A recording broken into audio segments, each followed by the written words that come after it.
ஜெயச்சந்திரனின் அடடா audio offer 5 முதல் 70% வரை டிஸ்கவுண்ட். நலம் காக்கும் ஸ்டாலின், உங்கள் குடும்பத்தின் நலன் அரசின் பொறுப்பு. கட்டணமில்லா மருத்துவ சேவைகள். ஆச்சி கொழுக்கட்டை மாவு வந்தாச்சு. ஆச்சி கொழுக்கட்டை மாவிற்கு கொழுக்கட்டை அச்சை கேட்டு வாங்குங்கள். நக்கீரன் நேயர்களுக்கு வணக்கம். இன்று நம்முடன் கருத்துக்களை பரிந்துரை இணைந்திருக்கிறார் அதிமுக ஒருங்கிணைப்பு குழுவின் புகழேந்தி அவர்கள். வணக்கம் சார். வணக்கம். ராஜவேலுக்கு வணக்கம், நக்கீரனுக்கு வணக்கம், பார்க்கின்ற நேயர்களுக்கு நெஞ்சார்ந்த நன்றி. ஏற்கனவே பேசும்பொழுது சொன்னீங்க, 6 மாதங்களுக்கு முன்பு சொன்னீங்க, அதிமுகவில் சீனியர்கள்லாம் அதிருப்தியில் இருக்கிறாங்க. அது திடீர்னு வெளியில வருவாங்க, அதுவும் ஒருத்தர் 2 பேர்லாம் இல்ல, வரிசையா வந்துகிட்டே இருப்பாங்க வெளியில, பாருங்க பொறுத்திருந்து பாருங்க அப்படிலாம் சொன்னீங்க. இப்போ அன்வர் ராஜா வந்தாரு, அதுக்கப்புறம் புதுக்கோட்டையில கார்த்திக் தொண்டைமான், இப்போ மைத்ரேயன், இன்னும் யார் யார் வர போறாங்க அப்படின்னு தெரியல. நீங்க தொடர்புல இன்னும் இருக்கீங்க பல பேரோட, உங்களுக்கு தான் தெரியும் எதற்காக வெளியேறாங்க எல்லாரும், அங்க என்ன நடக்குது, எடப்பாடி பழனிசாமி தலைமையை பிடிக்கலையா, இல்ல இவங்களை அவங்க பயன்படுத்திக்கல அப்படிங்கிறதுனால வெளில வராங்களா, என்ன காரணம்? இன்னும் சில பேர்கள்லாம், முக்கியமான நபர்கள் பேர்லாம் அடிபடுது, சீனியர்ஸ் பேர்லாம் அடிபடுது, அடுத்தது இவங்க வருவாங்க அப்படின்லாம் என்ன நடக்குது பாருங்க. நம்ம சொன்ன மாதிரியே ஆச்சு. நேற்றுக்கு மைத்ரேயன் ஒரு கூட்டம் பெசன் நகர்ல வீடு அவருக்கு, அங்கிருந்து அண்ணா அறிவாலயம் வரைக்கும் ஒன்றும் கட்டுக்கே இடங்களையா, நிறைய டிசிபி போலீஸ்லாம் போட்டு கூட்டத்தெல்லாம் தள்ளி இந்த பக்கம் அந்த பக்கம் ரகலை பண்ணி அப்புறமா அவரை கொண்டு வந்திருக்காங்க. வெளியே வராரு டீம் கேட்கணுன்னே அவ்வளோ ஒரு ரஷ்ய கூட்டம். ஏற்கனவே என்ன இருந்தது, சும்மா ஜோக்குக்கு சொல்றேன், சீரியஸா எடுத்துக்காதீங்க. தனி மனிதரா வந்தாலும் அவர் மேல கட்சி மாறினாரு அப்படிலாம் நீங்க சொல்றீங்க, இருந்தாலும் அவர் மேல எந்த கரப்ஷனும் இல்லைன்னு சொல்றாங்கல்ல.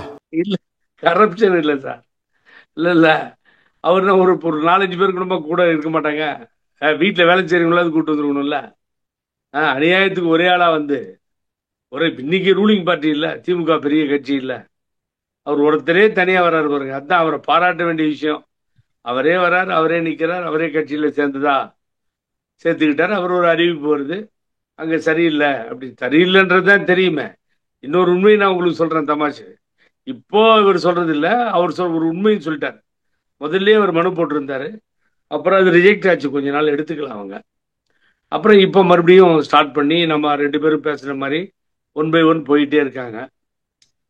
அடுத்து எனக்கு ஒரு சின்ன சந்தேகம், தம்பிதுரை போவாரான்னு. லிஸ்ட்ல இல்லாதவங்க பேரை நீங்க சொல்றீங்களா? ஆச்சரியமா இல்ல கேட்கறதுக்கு. தம்பிதுரை எப்படி சார் போவார்? என்ன சார் நீங்க கேட்கலாம், என்ன தம்பிதுரை எப்படி சார்? இப்போ ஒரு நம்ப முடியாத ஒரு செய்தி மாதிரி சொல்றீங்களே சார். முதல்ல நான் சொல்லும்போது இப்படி தானே, நம்ப முடியாத செய்திகள் தான் இருந்தது. நீங்க சொன்ன மாதிரி வரிசலா ஒண்ணுன்னா அது எக்ஸ்எம்பி வாரம்னு சொல்லலாம். இது எக்ஸ்எம்பியா போயிட்டு இருக்க லைட்டா. ஆமா, அன்வர் ராஜா எம்பி, இவரு மைத்ரேயன் எம்பியா இருந்தவரு. இன்னொருத்தர் தொண்டைமான் சொன்னீங்களா, அவர் எக்ஸ்எம்எல்ஏவா?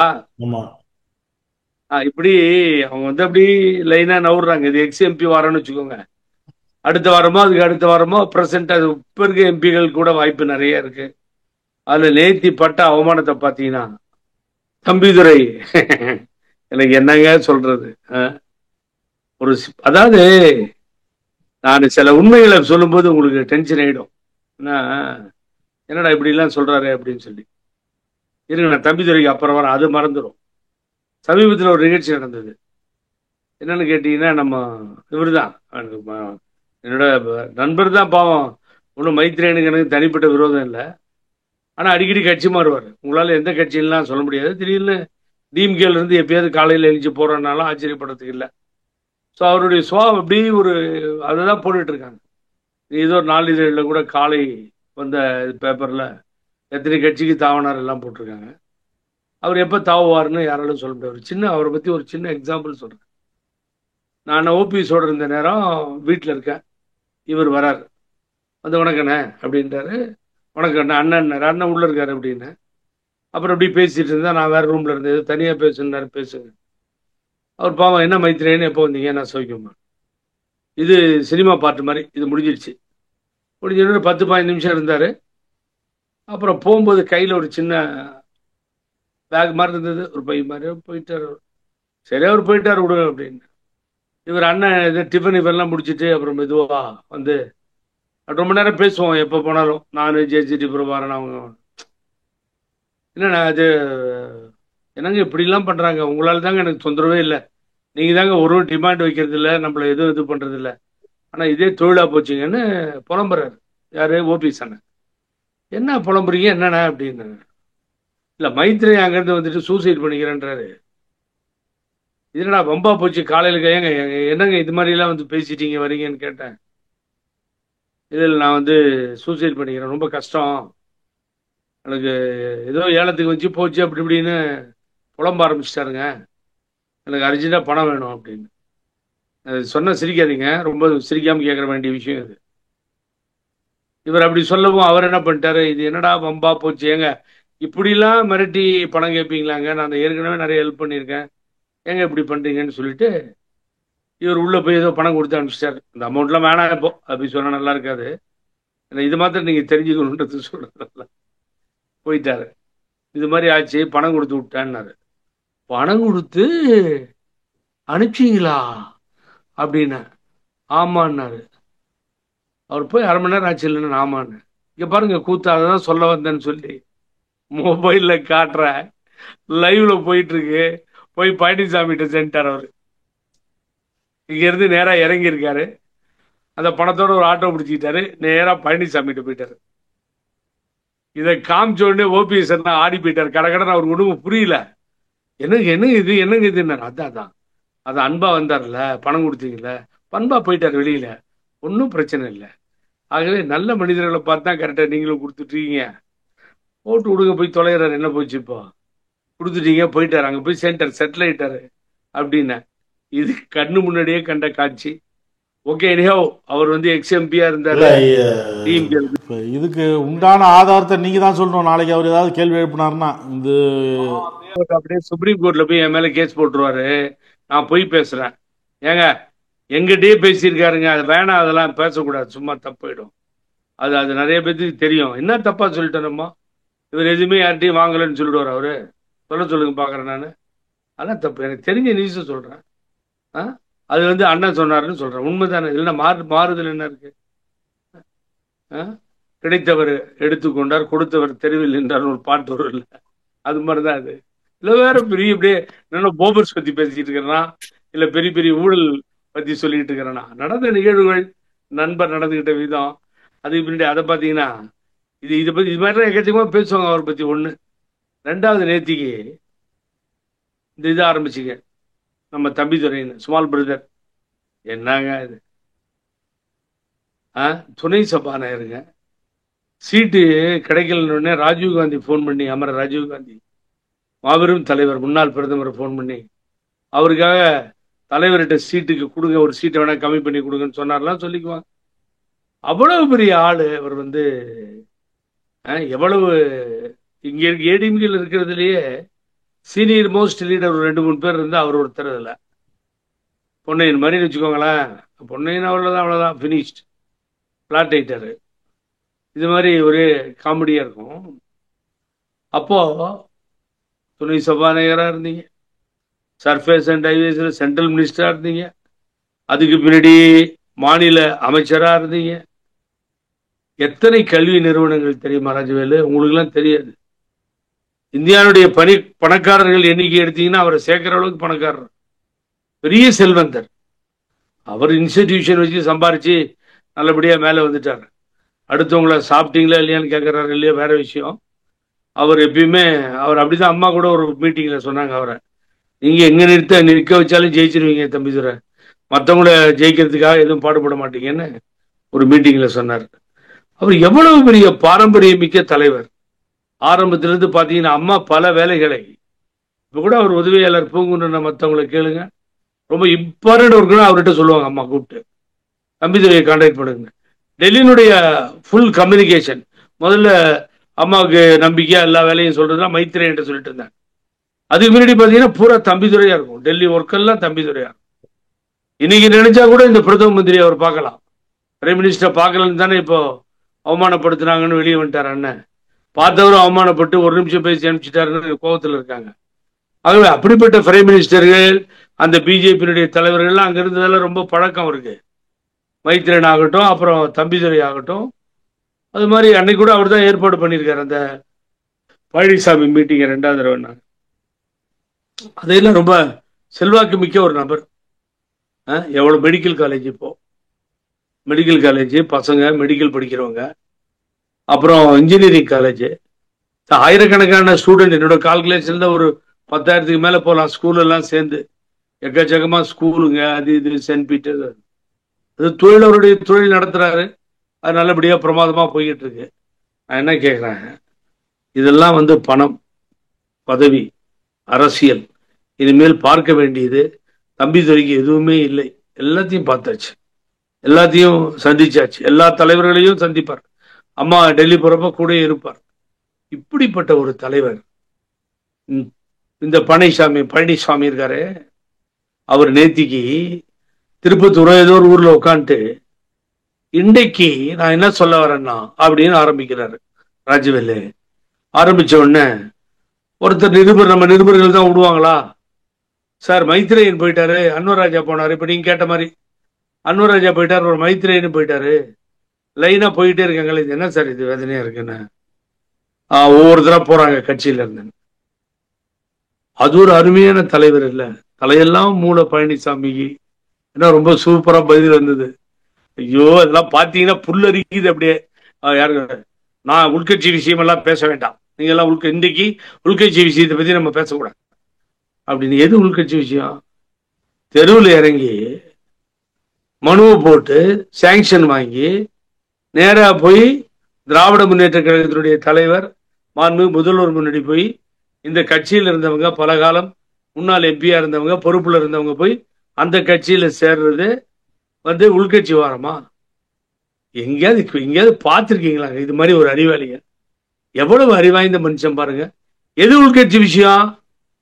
வேற ஏதாவது தலைமை கழகத்தில் நடந்தது நாங்க பேசணும், தலைமை கழகத்துள்ளார பேசணும், வெளியில் வந்தா என்ன நடந்ததுன்னா உள்கட்சி விஷயம். யாரையாவது உள்கட்சியில் இருக்கவங்களை சண்டை போட்டு கண்டிச்சிருந்தீங்க, ஏதாவது கடிதம் கொடுத்துருக்கீங்க அப்படின்னு கேட்டா உள்கட்சி விஷயம். உன் கட்சி விட்டே வெளியில போயாச்சு, நீ வானா, உனக்கு எந்த யோகியதையும் இல்லை, நீ சரியான ஆளு இல்லைன்னு சொல்லிட்டு வெளியில போயிட்டே இருக்காங்க. வெளியில போய் நேரா போய் திராவிட முன்னேற்ற கழகத்துல போய் இடம் தேடி தேடுறாங்க. அப்புறம் அங்க போய் சேர்த்துக்கிறாங்க, அவங்க போறாங்க. அது எப்படி உள்கட்சி விஷயமாகும்? ஊரறிந்த உலகம் அறிந்த விஷயம், பப்ளிக்ல லட்சக்கணக்கான மக்கள் பார்த்து காரி துப்பின விஷயம். அது எப்படி உனக்கு வேற வேற வழி இல்லை. ஒரு புகலிடம் தேடி போடுறாங்கன்னா இந்த தலைமை சரியில்லை. ஒன்னாவது இவரை தான் காரி துப்புனாங்கன்னா ஜனங்க எல்லாத்தையும் ஒன்னொன்னுக்கும் போறதுக்கு காரணமா இருக்காருன்னு. அப்போ அப்படி போனது இவர் சொல்றாரு ராஜவேலு, இது உள்கட்சி விஷயம். ரைட்டு, உள்கட்சி விஷயம் சொன்னா வெளிக்கட்சி விஷயம். பக்கத்துல ஒரு சீனியர் லீடர் உட்கார்ந்துருக்கார், ஒரு எம்பி உட்கார்ந்துருக்கார், ஒரு தலைவர் உட்கார்ந்துருக்கார், அவருடைய பல கல்வி நிறுவனங்களுடைய ஃபவுண்டர் உட்கார்ந்துருக்கார். அவர் வாய் திறந்து ஏதோ சொல்ல போனா சுமார் சுமார் பத்தி பேசுவோம்னா நடப்பாது, அரசியல் பத்தி பேசுவோம் அப்படின்னு சொல்ல வர்றாரு. ஏங்க என்னங்க பேசுறாரு? எங்க பப்ளிக்ல உட்கார்ந்து இருக்காருங்க ஒரு சீனியர் லீடருங்க, ஒரு சீனியர் லீடர் உட்கார்ந்துட்டு இருக்காரு. சொல்லட்டுமே, என்ன சொல்லிடுவாரு? பிரஸ் முன்னாடி தானே பேசுறாரு. அந்த சுதந்திரம் கூட அவருக்கு இல்லையா? என்னங்க அர்த்தம்? அது சொல்ல ஆரம்பிச்ச உடனே அப்படின்ற ஒரு பாவம் அப்படி கையை இப்படி இப்படி காமிக்கிறாரு. எப்படியோ ஒழி நாசமா போய் நீ உருவிட மாட்ட, இருக்கவனும் உருவிட மாட்டான், கட்சி அலங்கோலம் ஆயிடுச்சு, நாங்களாம் நடுத்தரோட நிக்க போறோன்னு தெரிஞ்சு போச்சு, இப்படி இப்படிங்கிறாரு. ஒழிஞ்சு போ, ஏதோ பண்ணிட்டு போன்றாரு. நான் மாதிரி ஒரு அகம்பாவம் திமிரு பிடிச்ச ஆள நீங்க பாக்கலாமா? நான் தம்பிதுரை இருந்து போயாயோ வெளியில முகரே பாரு, எவனை சொல்ற நீ பேச போனா பேச விடாம தடுக்கிற, எனக்கு தன்மான மான மரியாதை இருக்குதுன்னு சொல்லி எங்க அண்ணன் இப்போ ஓபிஎஸ் பிஜேபி இருந்து வெளியில வந்தா வெளியே போயிருப்பானு. அந்த ஆளை ஒரு லீடரா நினைச்சுக்கிட்டு, அவனால ஏதோ ஆக போகுதுன்னு நினைச்சுக்கிட்டு ஒரு தப்பு கணக்கு போட்டுட்டு, பிஜேபி தம்பித்துறைக்கு வேணுங்க, காலேஜ் நடத்துறாரு, மெடிக்கல் காலேஜ் நடத்துறாரு, இன்ஜினியரிங் காலேஜ் நடத்துறாரு, அதுக்கெல்லாம் ஆப்படிச்சிருவாங்க அப்புறமா. அதனால அவர் விட்டுட்டு சக்கப்புக்குன்னு வர முடியாது. ஆனா இப்படிப்பட்ட ஒரு கொடைத்தனமான முடிவை எடுத்து அவர் சொல்லும் போது வாயை பயந்துட்டு மூடுற அளவுக்கு என்ன ஒரு பெரிய லீடர் அவர் ஏடிஎம்கேல. தம்பிதுரை எத்தனை தலைவர்களை பார்த்திருப்பார் சொல்லுங்க பாப்போம். ஏங்க நாவலர்ல இருந்து எஸ்டிஎஸ்ல இருந்து கேஏகேல இருந்து மதியில இருந்து எத்தனை தலைவர்களை சந்தித்திருப்பார். எதிர்கட்சி தலைவர் கலைஞர் ஆகட்டும், திரு மு.க. ஸ்டாலின் ஆகட்டும், எத்தனையோ அரசியல் தலைவர்கள் இவங்க அவங்கன்னு சொல்றாங்க. வைகோண்ணன் ஆகட்டும், அருமைக்குரிய அன்பு தலைவர் திருமாவளவன் ஆகட்டும், எவ்வளவு பேரை பார்த்திருப்பார் அரசியல்ல. காங்கிரஸ் தலைவர்கள் அப்படிப்பட்ட ஒரு ஆளு பேசினா அப்படியே சும்மா நீ சரி சும்மா அப்படின்னா என்ன நீ தம்பிதுரை விட பிரில்லியண்டா? டாக்டர் தம்பிதுரை, நீ என்ன தம்பிதுரை? நீ அக்கப்பூர் பழனிசாமி தானே நீ? ஒரு படிச்சிருக்காருல அவரு, மரியாதை கொடுக்கணும்ல நீ. ஆகவே ரொம்ப இதெல்லாம் ஜீர்ணிச்சுக்கிட்டு நான் பழனிசாமியை தப்பா சொல்றதே இல்லை. சூடு சொரணை இல்லாம இருக்கான்ல இவனுங்க, கஷ்டமா இருக்கு எனக்கு உண்மையில. மரியாதை இல்லை, அங்க என்ன வேலை உனக்கு? இனிமேல் நீ சம்பாதிக்க வேண்டியது என்ன இருக்கு? சம்பாதிச்ச சொத்து என்ன எடுத்துட்டு போறீங்க? பொசுக்குன்னு போனா ஒண்ணு வராது கூட. ஏன் இப்படி ஒரு அடிமை வாழ்வு உங்களுக்கு?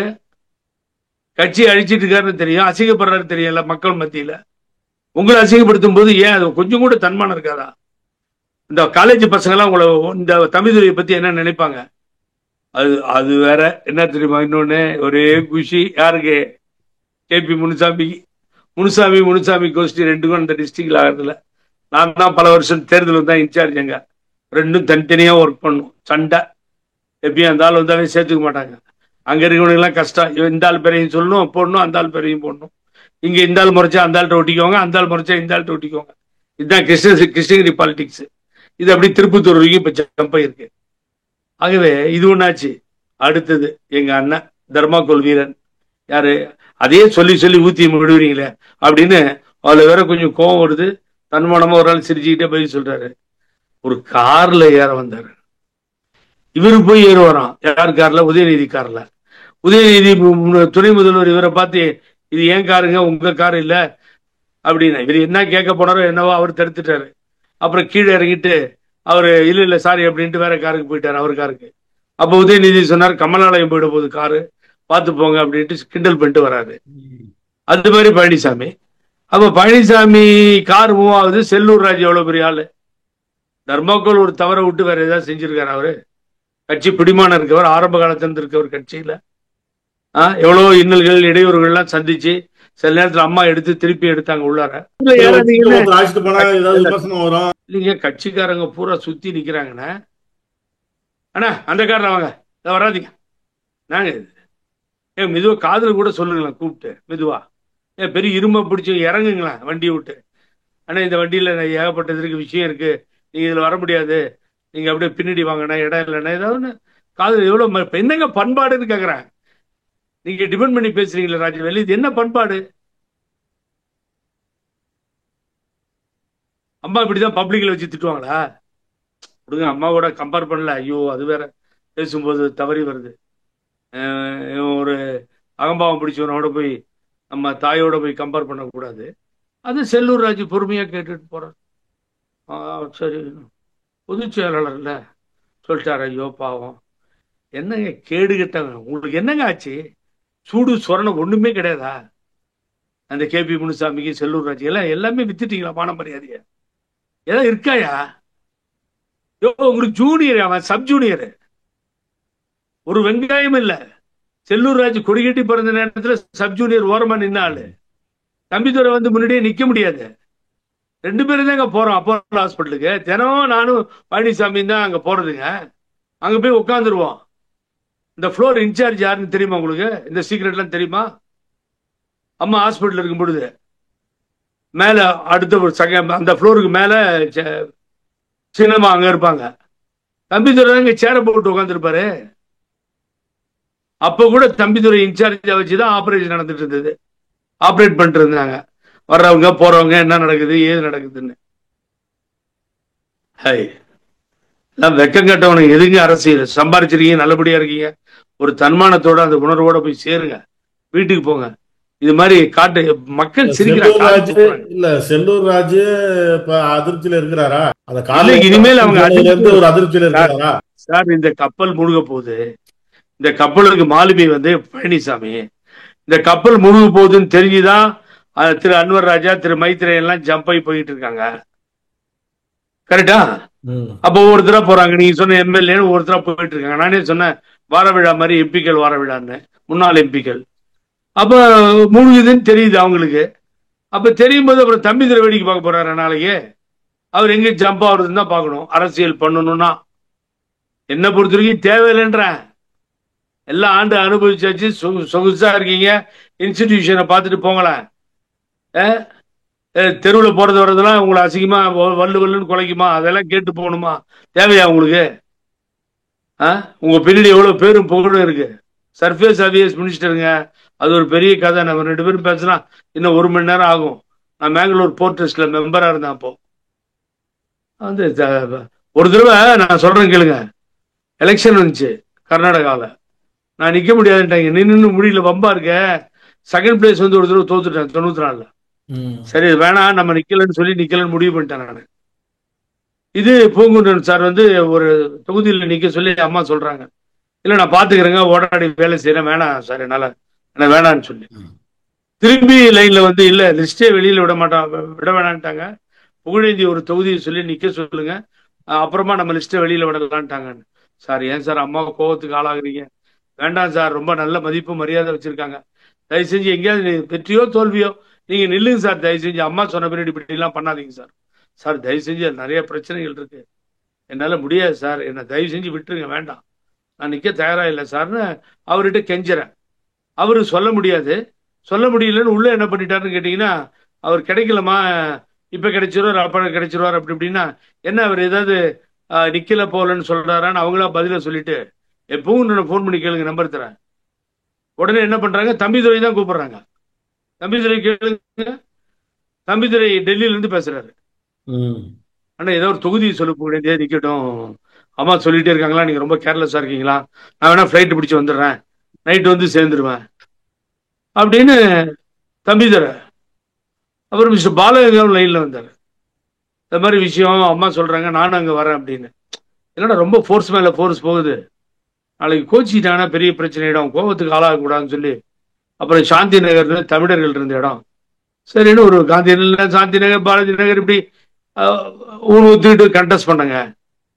அப்படி அந்த தலைவியங்கள்லாம் வச்சு வழி நடத்துனாங்க. அப்ப கூட ஒரு தம்பிதுரை ஆளுக்கு அவ்வளோ ஒரு மரியாதையை கொடுத்தவங்க. அப்ப எல்லாம் இந்த பழனிசாமி எங்க இருந்தாரு ராஜவேலு? பழனிசாமின்னு ஒரு ஆளை இவங்களுக்கு எல்லாம் சரியா தெரியுமான்னு கேளுங்க. ஒரு மினிஸ்டரா இருப்பாரு, அம்போடு ஃபர்ஸ்ட் ஃப்ளோர்ல ஓரமா கார்னர்ல உட்கார்ந்து இருந்த ஆளு இவரு. யாராவது அவரு நெருக்கமா இருப்பாங்களா, இல்ல யாராவது அவருக்கு பயந்துகிட்டு ஒரு ஆள் இருப்பாங்களா கேளுங்க பாப்போம். இல்லவே இல்லைங்க. ஒரு ஒரு ஒரு கோழைக்கு எப்படி வீரம் வந்ததுன்ற ஆராய்ச்சியில இருக்காங்க. மேலும் வருவாங்க அப்படிங்கிற பேர்ல யார் யார் அடிபடுது. இப்ப தங்கமணிலாம் சொல்றாங்க, அவரு சொல்ற மாதிரி இப்ப அமைதியா இருக்கிறாரு. செங்கோட்டையன் அமைதியா இருக்கிறாரு. சார் செங்கோட்டையன் ரயில் எக்மோர் சென்ட்ரல் வரைக்கும் தான் போவோம், அதை தாண்டி போகாதுன்னு அன்னைக்கே சொன்னவன் புகழேந்தி தான்.